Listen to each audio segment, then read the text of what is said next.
Hi friends, ഏവർക്കും the coffee മഗ്ഗിലേക്ക് സ്വാഗതം. ഞാൻ ലിഷ. ഇപ്പോൾ പാഷൻ ഫ്രൂട്ടിൻ്റെ സീസണല്ലേ. പാഷൻ ഫ്രൂട്ടിൽ വളരെ ഗുണങ്ങളുണ്ടെന്നാണ് പഠനങ്ങൾ തെളിയിച്ചിരിക്കുന്നത്.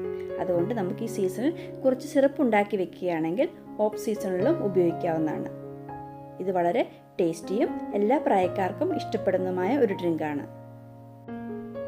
സിറപ്പ് ഉണ്ടാക്കാനായി ഞാനിവിടെ 10 പാഷൻ ഫ്രൂട്ട് എടുത്തിട്ടുണ്ട്. ഇതൊന്ന് കട്ട് ചെയ്ത് പൾപ്പൊക്കെ ഒന്ന് എടുക്കട്ടെ.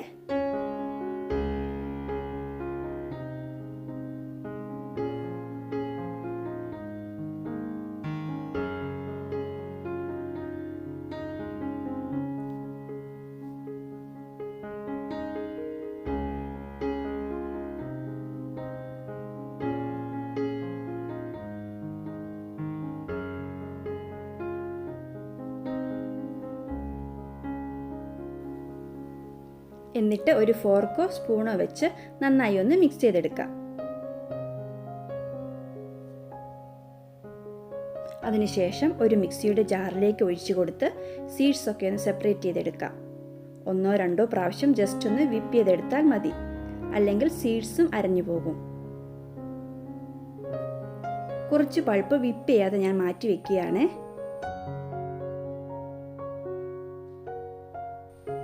ഇനി നമുക്കിത് നന്നായിട്ടൊന്ന് അരിച്ചെടുക്കാം.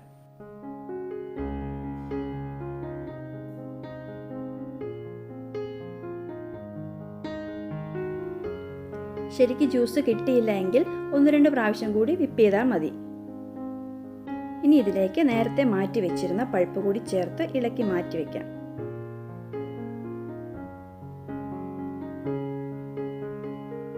അടുത്തതായി ഒരു പാത്രത്തിലേക്ക് 1/2 ലിറ്റർ വെള്ളവും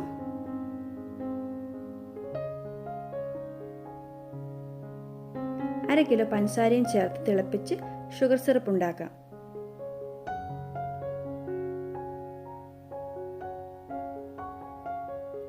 പഞ്ചസാര മെൽറ്റ് ആയതിനു ശേഷവും 10 മിനിറ്റ് തിളപ്പിക്കണം.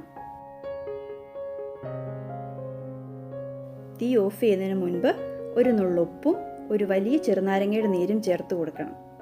പുളിക്ക് വേണ്ടിയും പഞ്ചസാര ക്രിസ്റ്റലാകാതിരിക്കാൻ വേണ്ടിയുമാണ് നാരങ്ങ നീര് ചേർക്കുന്നത്. എന്നിട്ട് നന്നായിട്ടൊന്ന് ഇളക്കി ഈ സിറപ്പ് പൂർണ്ണമായും തണുക്കാൻ വയ്ക്കാം. ഷുഗർ സിറപ്പ് നന്നായി തണുത്തതിന് ശേഷം അതിലെന്തെങ്കിലും പൊടികളൊക്കെ ഉണ്ടെങ്കിൽ അത് മാറ്റാൻ വേണ്ടി നമുക്കിതൊന്ന് അരിച്ചെടുക്കാം.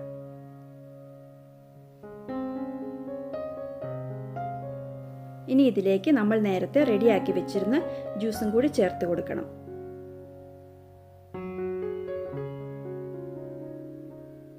ഒരു സ്പൂൺ ഉപയോഗിച്ച് നന്നായി ഒന്ന് യോജിപ്പിച്ചെടുക്കാം. നമുക്ക് പാഷൻ ഫ്രൂട്ട് സിറപ്പ് ഇവിടെ റെഡി ആയിട്ടുണ്ട്. ഇതിൽ ഫ്രിഡ്ജിലാണെങ്കിൽ 2 മാസത്തോളം സൂക്ഷിക്കാൻ പറ്റും.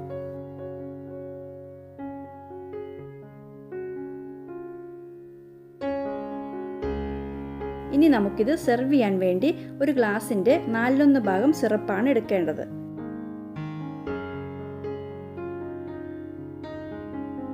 ഇതിലേക്ക് തണുത്ത വെള്ളവും ചേർത്ത് ഇളക്കിയെടുക്കാം.